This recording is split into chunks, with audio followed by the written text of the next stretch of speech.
Welcome to Yearbooks Live, the podcast for yearbook teams to learn everything you need to know about the yearbook business. I'm your host, your coach, your teacher, JP, coming to you from sunny South Florida. Welcome back, Yearbookers. Happy New Year. This is episode number 1, season number 2 of Yearbooks Live. The holidays are over. Everyone's back to school. And we want to give you some pointers and some tips on what you should be doing this month to stay on track with your yearbook. We cover all this and more in the next episode of Yearbooks Live. So sit back, relax, and let's get into it.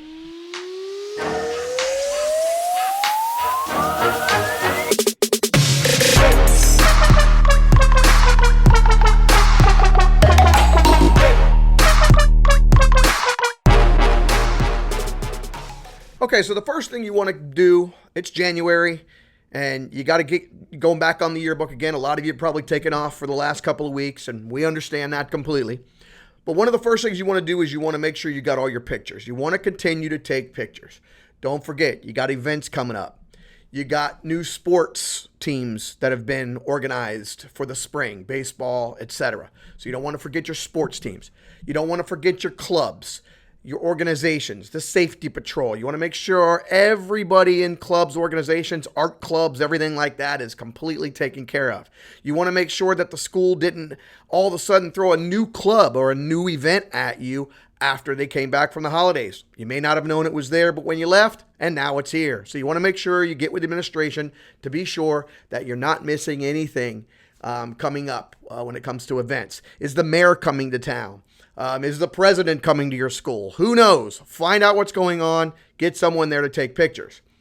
A lot of people forget to take the new kids, brand new kids. Summer's over, the holidays are over. New kids have moved, and you got some new kids in the school that weren't there on picture day. You want to make sure you take the new kids.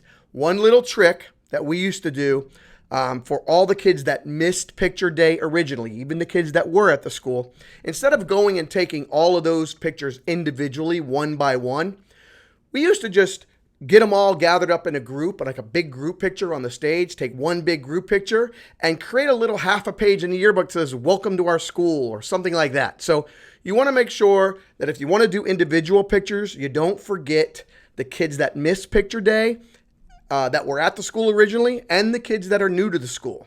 Very important that you don't miss kids at all if you can help it. Clubs and organizations, like I said, spring sports is important. Don't forget the teacher of the year, the principal, the office staff, the support staff, teachers that missed, new teachers, all of that needs to be done. So don't forget, right now in January, get organized and get all those pictures taken that need to go into the yearbook. All right, back in the fall, your school photographer came to the school and took a bunch of pictures of all your kids in the school. Fantastic. Now you got to get all those pictures. Your photographer is going to get all those pictures gathered up, and they're going to put them on some sort of a CD, maybe, or some sort of a file that they're going to distribute to you so that you can flow those pictures, those individual portrait pictures, into your yearbook. Some photographers provide that to you on a CD. Some will provide that to you in a file that they'll email you or put in a Dropbox, a Google Drive, or deliver you some other electronic way. Be sure that you contact your school photographer as soon as possible to get that database, whether it's a CD, a DVD, a data file, electronic file, whatever it is, whatever your photographer provides to you. Make sure you call that photographer if you don't already have that database and get it. It's the only way you're going to be able to easily upload those student portraits into your yearbook.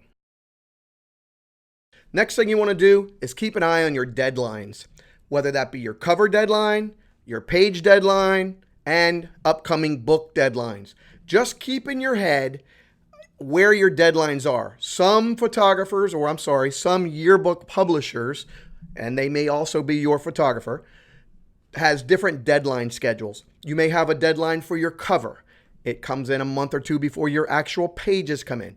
You may have one deadline for all your pages, and that might not be till March, April, or even May with some publishers. Some of your pages may be due in January. Believe it or not, there's still some old school publishers out there that require pieces of your book to be turned in a little bit at a time. Kind of old school, but yes, they are still out there. So make sure you're keeping your eye on your deadlines. Get a calendar, put your deadlines in there so that you know exactly when everything is due. Remember, if you're late on your deadlines, your book will be late getting back to the school. All right, you just got back from vacation. Everybody, it's January. We're a little bit sluggish trying to get back to our routine. But don't forget your yearbook sales. You got to get these books sold. You have from now until the end of the school year to do that. That seems like 6 months or so, but it's really going to come up fast. It's going to get here really quick. You want to make sure you continue to do your yearbook sales. You want to also continue to do your ad sales. Any ads that you're doing, if you're doing that. One-liners, some people call them love lines. Whatever you're doing, whatever you're selling, make sure you're doing that. Keep in mind, most publishers with their software give you the option of doing online sales within their software. Set that up if you haven't done so already. Get that done as soon as possible. Get those sales started.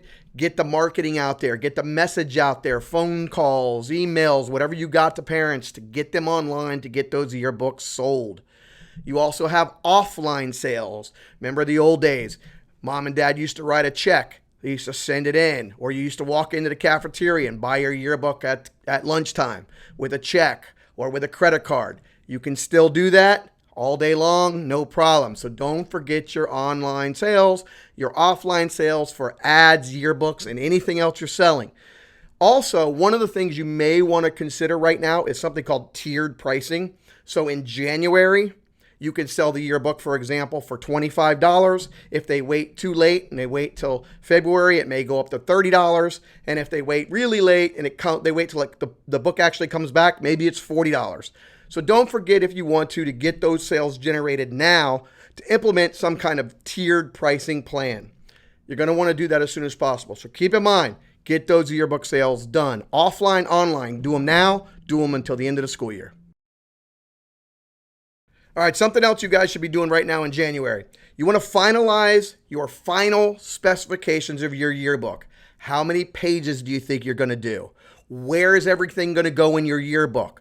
What pages are going to go, what events are going to go on what pages? Where are the portraits going to go? Where are the sports going to go?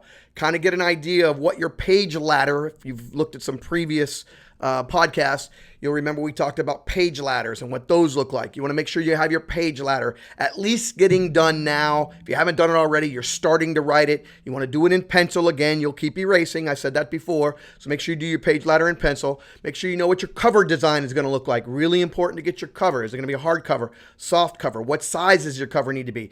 Do you need an artist to do any drawings? Are the kids going to be supplying the art? If so, maybe they do that in art class. Get with the art teacher now so that you can get that done quickly.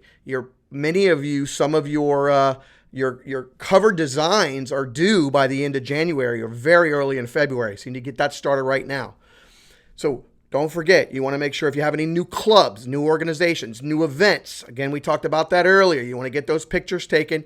Where are those events now going to go in this yearbook? Get your ladder done. Get everything done as soon as possible, and your yearbook should be smooth sailing. Thank you so much for listening to our show today. We hope you stay with us for all upcoming episodes. Please tell your friends and share us to the whole world. You can find our show at yearbookslive.com, where you can find show notes.